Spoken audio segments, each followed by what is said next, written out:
રાજકોટમાં નવરાત્રિને લઈને ક્રાઇમ બ્રાન્ચના ડીસીપી જગદીશ બાંગરવાએ માહિતી આપી। નવરાત્રિના આયોજનમાં 1000 પોલીસ જવાનોનો બંદોબસ્ત રાખવામાં આવશે। 32 અર્વાચીન, 73 પ્રાચીન અને 500થી વધુ શેરી ગરબાનું આયોજન છે। ત્યારે બહેનો દીકરીઓની સુરક્ષા જળવાઈ રહે તે માટે સી ટીમ તૈનાત રહેશે। દરેક આયોજકોએ સીસીટીવી કેમેરા રાખવા ફરજિયાત છે। અર્વાચીન દાંડિયાના આયોજનમાં ઇમરજન્સી એક્ઝિટ ગેટ અને આયોજકોએ પોતાના સ્વયંસેવકો રાખવાના રહેશે। કોઈપણ દાંડિયાના આયોજનમાં પાર્કિંગની અવ્યવસ્થા કે ટ્રાફિક જામની સ્થિતિ ન સર્જાય તેની જવાબદારી આયોજકની રહેશે। હાઈકોર્ટના નિયમ મુજબ સમયસર સ્પીકર બંધ કરવાના રહેશે। લોકોની અવરજવર ઓછી હોય તેવી જગ્યાઓ પર પોલીસનું પેટ્રોલિંગ ગોઠવવામાં આવશે।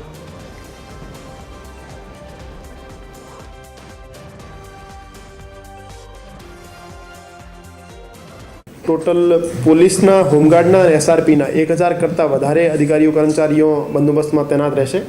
તમામ આયોજકોને ગરબામાં પોતાના સ્વયંસેવક વ્યવસ્થા જાળવવા માટે રાખવાના રહેશે અને પૂરતી સંખ્યામાં એન્ટ્રી એક્ઝિટ ગેટ્સ અને સાથે સાથે ઇમરજન્સી એક્ઝિટની પણ વ્યવસ્થા રાખવાની રહેશે। આયોજકોને આયોજન સ્થળે અને ગેટ ઉપર સીસીટીવી કેમેરા લગાવવાના રહેશે અને ફૂટેજ સાચવવાના રહેશે।